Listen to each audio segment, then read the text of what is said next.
All right, welcome back to the channel. My name is Thomas Lucas, and today we are going to be covering on why wins are not a quarterback stat.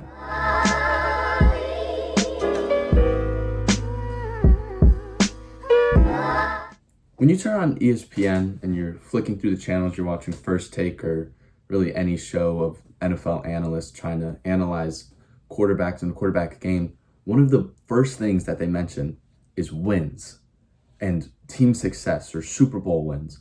And although that is truly important, and when you're debating on who's the GOAT or who is the greatest quarterback of all time, then I agree, Super Bowl wins is important and accolades are important. But when you are judging a quarterback's play on just this season or any other seasons alone, wins is just simply not enough. And there are so many great examples on how wins cannot determine a quarterback's greatness or success. There's a great example this season on how judging a quarterback's success based off team success is just completely irrelevant. And the best example is Dak Prescott this season in the Dallas Cowboys. If we go through Dak's stats this year, he's on the top of the list of practically every single quarterback statistic. He is by far having his best campaign of his whole career. I mean, just take a look at the stats. He is third in passing yards with 2,069 passing yards. He is third in touchdowns with 16 touchdowns, and he is first in QBR. And if we delve a little bit deeper into more of the nerdy stats, like total EPA, which is basically just estimated points per pass attempt. So every single time that Dak Prescott drops back to pass, he's estimated a certain amount of points, and he is fifth in the league.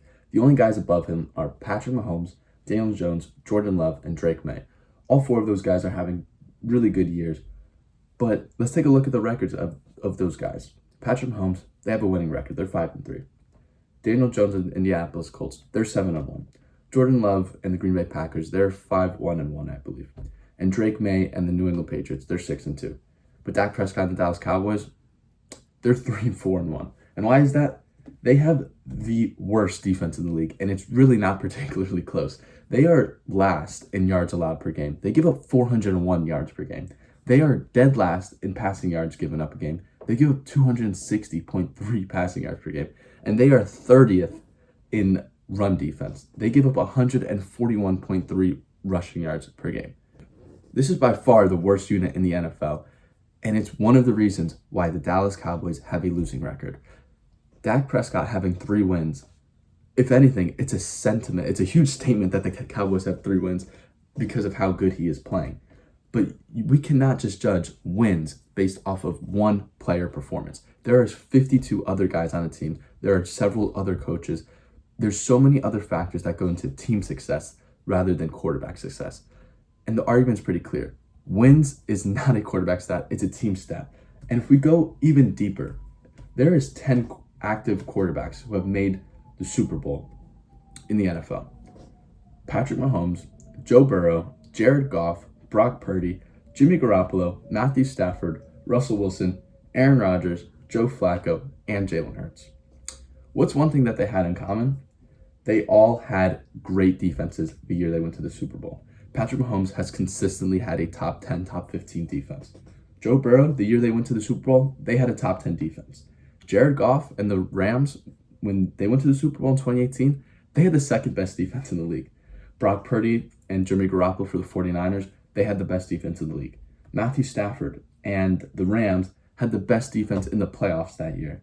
Russell Wilson with the Seahawks, the Legion of Boom, they had a top 5 defense. Aaron Rodgers and the Green Bay Packers had the second best defense that year. Joe Flacco and the Baltimore Ravens had the best postseason defense. And of course, Jalen Hurts, who won the Super Bowl last year, had the best defense. It's no coincidence. Winning is a matter of a team. You can't just win with a terrible defense and an amazing offense. It's not how winning works. You can't just judge a quarterback based off how their team is doing. It's lazy analysis. It's lazy, inaccurate analysis. It doesn't make any sense. Now, this is not to say that quarterbacks don't influence winning, because I do agree to a certain extent that quarterbacks influence a team's success. That is true, because if your quarterback is playing well, then your offense is probably doing well.